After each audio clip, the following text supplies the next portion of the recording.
Yeah, Bill, thanks. Only those of you at Security Union Con yesterday who were there at the beginning would probably get that. So, all right, good morning. Welcome to the Living in America track. Obviously, we planned this very well, standing room only. I think that's actually pretty awesome that it's standing room only in this talk. We have now exceeded 700 check-ins this morning. So let that digest us for a second. Little old Augusta, Georgia. We had 711 check-in as of about a minute ago. That's why I pulled the thing off, because this is what he was saying in the ear. So I think that's pretty awesome. So thank you all for coming out and making BSidesAugusta awesome again, 4th year in a row. Our next speaker is, that's easy for me to say, works in the mission of national defense, works right here on Fort Gordon on one of the cyber protection teams out there on Fort Gordon. He's got a lot of good things to say this morning. I did forget one other note of administrivia. Lunch is actually going to start a little bit before 12, right? So right when Keelyn wraps up, you'll be able to go right out to lunch so there's not a big onslaught. If you guys don't know where that is, down this hall to the right, follow your nose to Chick-fil-A, okay? So next speaker, again from the CPT, I give you Keelyn Roberts.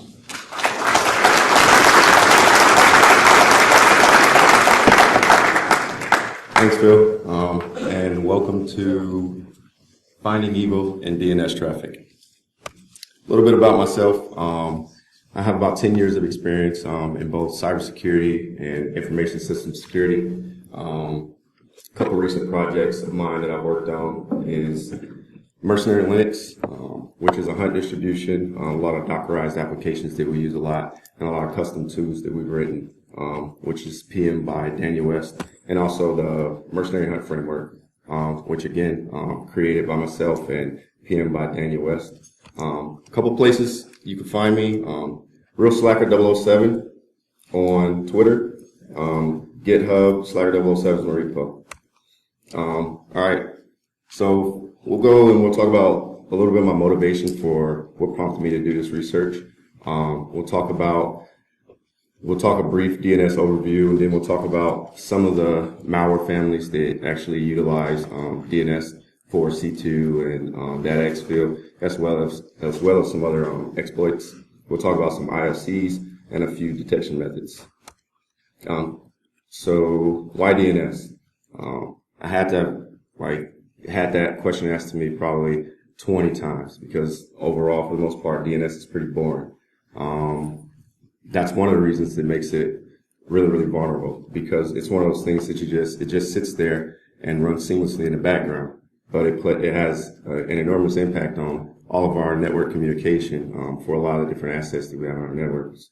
And so that was pretty much the technical motivation, but my individual motivation was I was actually put on an assignment to analyze DNS traffic on a training op, and they were actually using DNS for C2, and I couldn't detect it. So obviously I know I needed to go back in the books and do more research, and so decided to bring that here and share it with everybody here. So brief overview. Obviously DNS user wants to access a resource on a network. First checks with its local recursive server. From there, if the local recursive server doesn't have the record that he's looking for, it forwards it up to the authoritative server, and from there to the top level domain root, and then the root. Once the answer is found, it's returned back to the user, and then they're able to browse to whatever asset they originally wanted to gain access to.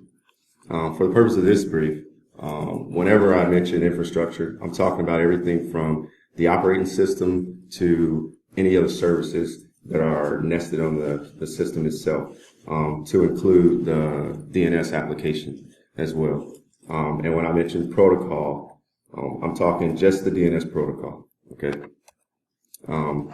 So some of the operating systems, we have both Windows and Nix, and on Windows, you have Windows DNS. On Nix, it'll be running bind. These are some of the most common ways that they're attacked: buffer overflows, race conditions, misconfigured permissions. Pretty much basically the user or the administrator configures stuff.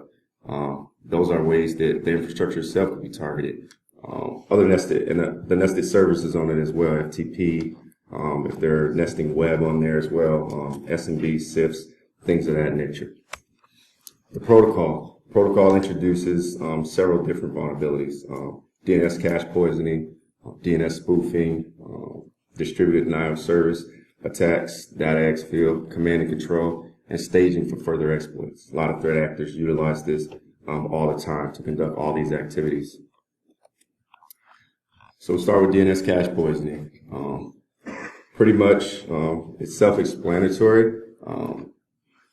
The cache on either the local system or the DNS server will be modified by an attacker. The unsuspecting user goes to access a resource, system checks local DNS cache, is not there, it checks the recursive server. It's been poisoned, and it returns the IP or the address for the attacker's resource, and the user unknowingly browses to the fake website and checks his email. Recursive servers and local DNS cache, those are the two primary targets. Recursive servers actually aren't targeted for DNS cache poisoning attacks as much as they were in the past. This is largely due to a lot of security features that's been built into a lot of the applications, such as Bailiwick rule and birthday paradox. Primarily, you'll see DNS cache poisoning take place on the local system. That's either within the local cache on the operating system itself or on the web browser. Some of the malware families we have mentioned, I want to point out the DNS changer. That's actually been around since 2011. DNS changer, it originally targeted like local DNS cache on the system, and now, as of 2016, is actually morphed into targeting the default gateway and modifying the DNS records and the DNS configurations in the default gateway and controlling all their traffic for the network that way. So that one's really important. Three aspects that I want to point out for tracking DNS communication: source IP, source port, and transaction ID. So by default, DNS runs on UDP, which is connectionless traffic, not like TCP where it requires a three-way handshake, and so each session is tracked by the protocol itself. DNS doesn't have that, so it sort of inherits those vulnerabilities from UDP and makes it susceptible to further attacks. I want to highlight source IP because with DNS amplification, it actually takes advantage of this vulnerability. DNS amplification tag, you have an attacker who will send, you have an attacker who controlling a botnet. All of these bots, they will send, at the attacker's request, they will send a very small DNS query to usually an open DNS server, requesting all of the resource records for a given domain. And then at this time, they're spoofing their source address so that all the results are returned to a victim. Some of the indicators of compromise: spoof source addresses, monitoring your network traffic to make sure that the source address spoofing isn't taking place. That should be already being done, but if not, definitely want to implement that. The use of open DNS servers. You should only be using your internal recursive server anyway. So if there's any DNS traffic that's trying to resolve using an open DNS server or any DNS server other than your own, that should be another indicator of compromise. Modified TTLs. If you look in the image that we have to hunttoos.org, you see a difference of 13 with the TTL. That could be the difference in like the US versus Afghanistan. So you definitely shouldn't see a TTL vary that much. So that would be another indicator of compromise in itself. The use of the any record. The use of the any records, it doesn't mean that it's vulnerable by default. However, in conjunction with any of these others, then definitely it will be an indicator of compromise. Especially the quantity. If you have any given number of nodes, we'll say 1,000 nodes throughout your network, all making 100 requests for any resource record for ietf.org with a spoof source address. Obviously, that's an indicator of a compromise. Volume of queries. You have one node that's making 10,000 requests over a short amount of time to a given domain. That's another indicator. And lastly, queries versus responses. Make sure that you have not necessarily an exact match for the number of queries versus responses, but it should be relatively close. You shouldn't have 1,000 or 10,000 more queries than you have responses for a given domain. So that's another thing that you want to pay attention to whenever you're doing your traffic analysis. In this image, I want to highlight three things. The use of the any record, destination, and lastly, the size. If you notice, it's only 68 bytes. It doesn't take a really powerful machine to do that, which makes this perfect for like botnets and distributed denial of services, because you're able to get several systems scattered geographically across the globe to all participate in distributed denial of service to a victim without having any performance hit on their own system or their own network. So if you're not monitoring for it, you could actually be participating in a distributed denial of service attack against another organization and not even know it. So I want to definitely highlight that. This is an example of what that query might look like whenever you're looking at this traffic from a command line based traffic analysis tool like TCP dump, NetSniff NG, something like that. And pay close attention to how small it is. This plays right into what I mentioned before about how small and how little resources it takes to actually generate this query. And then take a look at the response. So this is response generated from that exact same query. Now, if you scale this and scale it across, let's say 100 systems within your network, all doing this 100 times a piece, doesn't impact your network at all because of the size of the query. But remember, they spoofed their source address. So all of this traffic is being redirected from the open DNS server back to the victim. And you can see how that could quickly result in a denial of service because of resource exhaustion. So definitely want to pay attention to those indicators of compromise to try to make sure that not just because you're not the victim of distributed denial of service attack, but you're also not participating in one against another victim. DNS Beacons. Some of the key information about DNS Beacons. A couple of them, very popular DNS Beacon, Cobalt Strikes. Pretty sure everybody's familiar with that. Remote access Trojan that allows you to do a number of things via DNS, both stage further attacks, C2, data exfil, control the number of callbacks that you get like over a given amount of time using throttle or jitter. Another one is DNS Trojan, which is another family of actual malware that you use maliciously a lot. And it does some of the same things similar to Cobalt Strike. Some of the IOCs that it's important to pay attention to whenever you suspect DNS beacons is incremental changes. Pay attention to subdomains. Pay attention to the numbers. It might look like random characters, but everybody knows there's nothing random. So pay attention to those numbers. They have to be changing some way. Size of the packets, UDP versus TCP.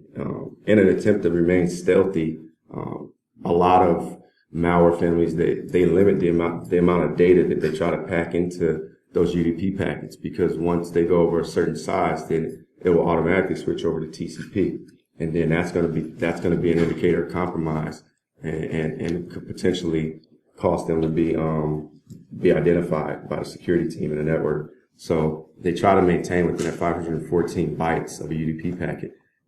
That actually affects the number of packets because they have to keep the packets so small. They have to generate a lot of them. So now you're going to see, even though it's only 1 meg that they're trying to data exfil, but it generated like 10,000 packets. So you will see a large number of packets just based on that fact alone. And for that reason, It's primarily used as C2, but can be used as data exfil as a last resort. And it's important to know that. And then again, queries versus responses.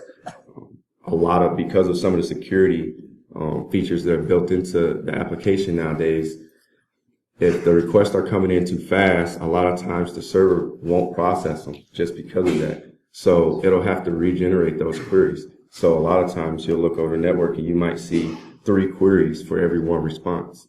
And that'll also be a great way to, or a great indicator of compromise, and require further like look from your security team.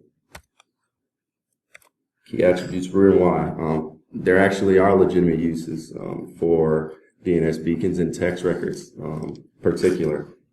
Text records, applications like DKIM and Center Policy Framework actually use this to communicate, exchange information between different assets like email servers and DNS servers about themselves.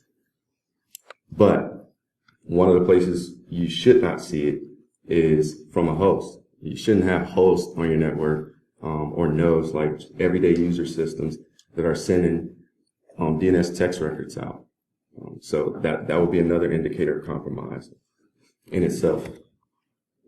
Some examples of legitimate applications that also use DNS text records and A records are security applications. McAfee, Security Onion, you name it, Semantic, they all use them.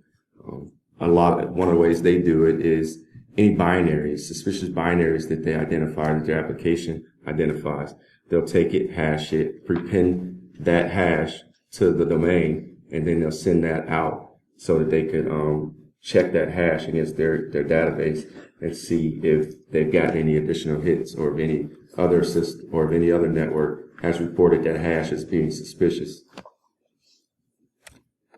This is an example of malicious. Obviously, you can see the size, just based on the sheer size, it should stick out, which plays into like a little bit of what I mentioned about my own motivation for doing this analysis. It kind of goes, DNS is one of those things that you just kind of set it and forget it. So if you're not paying close attention, even though this jumps out at you because we're in this brief, if you're not even looking, you're not going to catch it because it's not breaking anything within the RFC. It's the right amount, the right size, the right amount of characters. There's nothing that's breaking any RFC. So you could do this all day, and if you're not checking, then you're not going to see it. You're not going to find it. Another indicator of compromise is resolving to like a wildcard. You'll see here with this domain, it's resolving to 0.0.0. A lot of times this is used because there's an unlimited amount of domains that could come back, especially if you're prepending data and you're encrypting it and base 64 in it before you attach it or prepend it to your domain. There's no way of really having every domain registered in the DNS server, so you'd have to sort of resolve to anything. Here's a screenshot of one of the applications, DNS Hunter, that we use, and as you see, you have the same domain resolving to multiple countries. It's IPs in multiple countries: Paraguay, Canada, Germany, China. That should jump out at you. Definitely an indicator of compromise there, and at least requires an additional look. This is another screenshot, same tool, just adding some more command line syntax just to refine the amount of output they were able to get using grep. And now I have some actual videos of some of the tools I want to show. Keelyn, you have about 3 minutes to the top of the hour. Okay. Do that one. So, all right, a lot of the videos anyway, if you want the videos, I can give you the videos, or they'll be posted on YouTube, so you can catch those. So I'll just leave it open for questions at this time. If anybody got any questions, they can ask, or I'll stick around and you can ask me on the side. Thank you. I thought you were looking ahead of my time.